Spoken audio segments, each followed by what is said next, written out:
Hello everyone, welcome back to my channel. दोस्तों, प्रस्तुत है आज की ब्रेकिंग न्यूज। शिक्षक सुधारें शिक्षा का स्तर। उप मुख्यमंत्री। यूपी के डिग्री कॉलेजों पर कसेगा जांच का शिकंजा। अच्छी खबर, 139 शिक्षकों के खाते में आएंगे रुपए। बीएसए ने गैर हाजिर रह रहे शिक्षकों का रोका वेतन। समीक्षा अधिकारी परीक्षा में कोर्ट के फैसले से राहत। विद्या ज्ञान की प्रवेश परीक्षा 11 से 13 को। परीक्षा से पूर्व योग्यता हासिल हो गई तो अड़चन कैसी। भर्ती घोटाले के दोषी 5 कर्मियों पर चलेगा केस। लंच तक ही होती है पढ़ाई, खेलते हैं स्कूली बच्चे। आइए देखते हैं दोस्तों खबरें विस्तार से। जी हाँ दोस्तों, आप देख पा रहे हैं खबरें विस्तार से किंग्समैन यह यूट्यूब चैनल पर।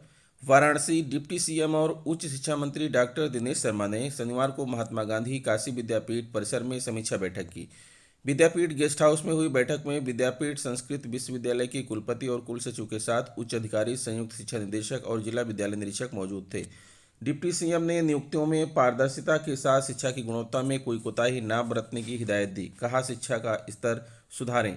उन्होंने कहा कि नियुक्ति से संबंधित प्रक्रिया में अनियमितता पर जिला विद्यालय निरीक्षक के विरुद्ध कार्रवाई की जाएगी।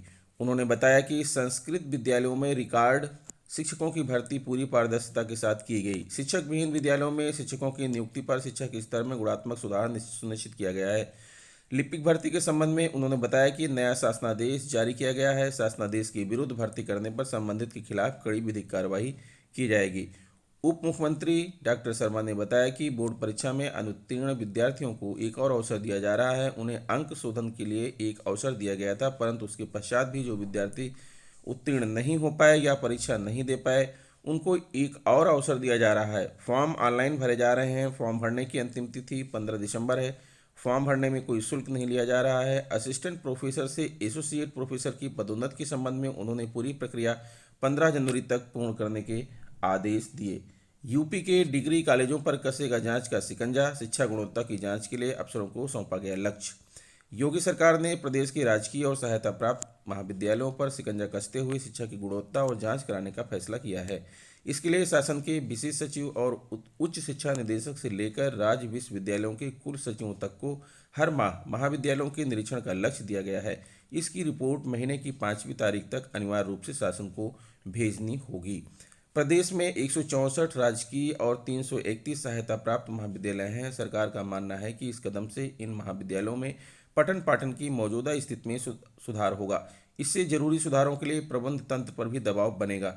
उच्च शिक्षा विभाग के सचिव शमीम अहमद खान की ओर से जारी आदेश में शासन के विशेष सचिव को हर महीने 2, संयुक्त सचिव को 3, निदेशक उच्च शिक्षा को 5, संयुक्त निदेशक उच्च शिक्षा को 15, क्षेत्रीय उच्च शिक्षा अधिकारियों को 25-25, राज्य विश्वविद्यालयों के कुल सचिवों को 5-5 और उप कुल सचिवों, सहायक कुल सचिवों को 15-15 महाविद्यालयों का निरीक्षण करना होगा।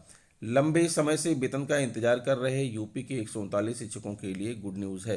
ऑनलाइन सत्यापन के बाद अब 100 रुपये का शपथ पत्र लेने के बाद शिक्षकों का वेतन जारी करने की तैयारी शुरू हो गई है। शासन के निर्देश के बाद बीएसए ने वेतन देने की अनुमति दे दी है। 6 महीने के बाद वेतन आने की सूचना के बाद शिक्षा मित्रों में खुशी का माहौल है। शाहजहांपुर में 69,000 शिक्षक भर्ती के दूसरे चक्र में 139 शिक्षकों की ज्वाइनिंग 31 मई 2021 में हुई थी। प्रमाण पत्रों का सत्यापन न होने के चलते शिक्षकों के खाते में वेतन जारी नहीं हो सका था। शिक्षक काफ़ी समय से वेतन दिलाने की मांग कर रहे थे। प्राथमिक शिक्षक संघ और राष्ट्रीय शैक्षिक महासंघ के पदाधिकारियों ने भी शिक्षकों के मुद्दों को प्रमुखता से उठाया था, जिसके बाद वेतन जारी करने का संज्ञान लिया। चूंकि इन शिक्षकों का ऑनलाइन सत्यापन पहले हो चुका है, ऐसे में अब ऑफलाइन सत्यापन कराने के बजाय शिक्षकों से 100 रुपये के स्टाम्प पर शपथ पत्र लेकर वेतन जारी करने की तैयारी शुरू हो गई है। सोनभद्र स्थानीय ब्लॉक के नैकहा पूर्वी विद्यालय में गैरहाजिर रहने के बावजूद एक शिक्षक के उपस्थित पंजिका पर हस्ताक्षर बनाकर वेतन आहरित करने के मामले ने तूल पकड़ लिया है। बीएसए ने भी इसका संज्ञान लेते हुए शिक्षक के वेतन पर अग्रिम आदेश तक रोक लगा दी है। बीईओ कोन देवमणि पांडे व प्रधान संगठन के जिलाध्यक्ष लक्ष्मी जायसवाल के मुताबिक यह मामला उन्हीं की ग्राम पंचायत से जुड़ा हुआ है। उन्हें अभिभावकों ने जानकारी दी कि नैकहा पूर्वी में तैनात शिक्षक रणधीर यादव अक्सर विद्यालय से गायब रह रहे हैं। शिक्षा समिति के सदस्यों के साथ जाकर देखा तो रजिस्टर में कई दिन का हस्ताक्षर वाला कॉलम खाली था। उक्त शिक्षक भी विद्यालय पर नहीं थे। इस पर उपस्थिति रजिस्टर की फोटो खींचने के साथ ही उसे व्हाट्सएप पर खंड शिक्षा अधिकारी को भेज दिया। प्रकरण को लेकर लिखित शिकायत भी सौंपी। उसमें उल्लेख किया कि पूर्व में भी इस तरह का मामला सामने आ चुका है, लेकिन कार्रवाई न किए जाने की स्थिति और बिगड़ती जा रही है। खंड शिक्षा अधिकारी ने बताया कि जब वे जांच के लिए पहुंचे तो देखा कि गैर हाजिरी वाले दिनों का भी हस्ताक्षर बना दिया गया है। उसे काटने के साथ ही पूरी रिपोर्ट बीएसए को प्रेषित की। उन्होंने बताया कि प्रकरण की जांच कर पूरी रिपोर्ट बीएसए के यहाँ भेज दी गई है। बीएसए हरिवंश कुमार ने बताया कि अग्रिम आदेश तक के लिए संबंधित शिक्षक के वेतन पर रोक लगा दी गई है। प्रकरण में पक्षों की सुनवाई के बाद अगला निर्णय लिया जाएगा। सुप्रीम कोर्ट ने यूपी सरकार को आदेश दिया है कि कट ऑफ डेट के बाद ओ लेवल कंप्यूटर प्रमाण पत्र हासिल करने वाले उम्मीदवारों को भी समीक्षा अधिकारी, सहायक समीक्षा अधिकारी की चयन प्रक्रिया में बैठने की अनुमति दी जाए। यह परीक्षा दिसंबर 2021 को होनी है। कोर्ट के इस आदेश से प्रदेश के हजारों युवाओं को नौकरी मिलने की उम्मीद जगी है। जस्टिस अजय रस्तोगी और अभय एस ओका की पीठ ने यह आदेश पंकज तिवारी और अन्य की विशेष अनुमति याचिका पर दिया है। नौकरी की उम्मीद, कट ऑफ डेट के बाद ओ लेवल प्रमाण पत्रों वालों को भी मौका। आदेश से यूपी के हजारों युवाओं को नौकरी की उम्मीद जगी है। लखनऊ, सीतापुर और बुलंदशहर स्थित शिवनादर फाउंडेशन के विद्या ज्ञान आवासीय स्कूलों में प्रवेश ऑनलाइन प्रक्रिया से होगा। कक्षा 6 में प्रवेश दिया जाता है, इस बार कक्षा 7 में भी प्रवेश दिया जाएगा, क्योंकि पिछले वर्ष कोरोना संक्रमण के कारण प्रवेश परीक्षा नहीं हो पाई थी। इस प्रवेश परीक्षा से 11 से 13 दिसंबर के बीच होगी। नई दिल्ली, सुप्रीम कोर्ट ने कट ऑफ डेट के बाद ओ लेवल कंप्यूटर प्रमाण पत्र हासिल करने वाले उम्मीदवारों को भी समीक्षा अधिकारी, सहायक समीक्षा अधिकारी की चयन प्रक्रिया में बैठने की अनुमति दी है। पीठ ने इलाहाबाद हाईकोर्ट के 26 अगस्त 2012 के आदेश का शीर्ष अदालत में वकील शशांक सिंह के जरिए चुनौती दी थी। कोर्ट ने आदेश में कहा था कि आवेदन करने की कट ऑफ डेट 8 अप्रैल 2021 के बाद ओ लेवल की कंप्यूटर योग्यता हासिल करने वाले उम्मीदवार परीक्षा में बैठने के हकदार नहीं हैं। इस याचिका पर कोर्ट ने यूपी सरकार और लोक सेवा आयोग को नोटिस जारी कर जवाब मांगा था। कोर्ट ने उस समय मौखिक टिप्पणी की थी और कहा था कि यदि कोई एक योग्यता चयन परीक्षा से पहले हासिल हो रही है तो इसमें उन्हें कोई समस्या नहीं दिखती।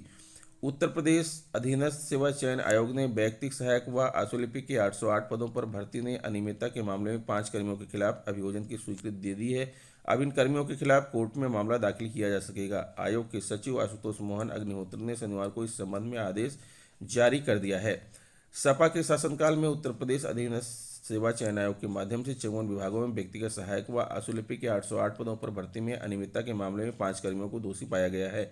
सतर्कता निदेशालय ने दोषी कर्मियों के खिलाफ अभियोजन की स्वीकृति आयोग से मांगी थी। इसके आधार पर अभियोजन की स्वीकृति दे दी गई है। अब इनके खिलाफ कोर्ट में मामला दाखिल किया जाएगा। भर्ती के लिए 2016 में विज्ञापन निकाला गया था। आरोप लगा कि भर्ती प्रक्रिया में अनियमितता पर अपात्रों को नियुक्ति दी गई। इस पर 2017 में शासन ने सतर्कता के जांच आदेश दिए। जांच के बाद सतर्कता विभाग ने 5 कर्मियों को दोषी ठहराया। आदेश जारी। 54 विभागों में पीए व आशुलिपिक के 808 पदों पर भर्ती का मामला। धांधली की जांच में सिद्ध हुए आरोप। सपा सरकार में हुई थी भर्ती। जांच में ये कर्मी पाए गए दोषी। उत्तर प्रदेश अधीनस्थ सेवा चयन आयोग को तत्कालीन अनुभाग अधिकारी रामबाबू यादव, प्रवर वर्ग सहायक अनुराग यादव, जंग बहादुर कुमार यादव और सुरेंद्र कुमार। कौशाम्बी, लंच की घंटी बजते ही बच्चे खुश होकर शोर शराबे शुरू कर देते हैं। साथ अपनी थाली को लेकर मध्याह्न भोजन के लिए स्कूल परिसर में बने किचन शेड में बैठ जाते हैं और रसोइयां उन्हें खाना परोसती हैं। भोजन के बाद बचे समय में बच्चे खेलने में जुड़ जाते हैं, लेकिन अधिकांश स्कूलों में लंच के साथ ही शिक्षक भी गायब हो जाते हैं। पाठ पठन लंच की छुट्टी तक ही कराया जाता है। इसकी हकीकत जानने के लिए शुक्रवार को दैनिक जागरण टीम ने बल्हेपुरा और रेही प्राथमिक विद्यालय की पड़ताल की तो सच्चाई सामने आ गई।